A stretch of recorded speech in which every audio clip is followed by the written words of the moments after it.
Урта әләсән 2 урта мәктәбенең 7 Б сыйныф укучысы Агитшева Динә.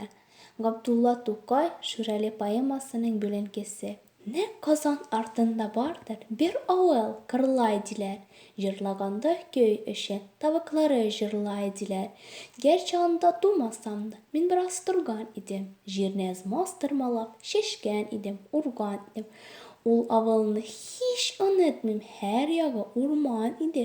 Ул болын яшел үләннәр һәртфәдән юрган иде. Зурмы дисәң, зур түгелдер. Бу авыл бик кечкенә, халкымның эчкән суы бик кечкенә, инешкенә.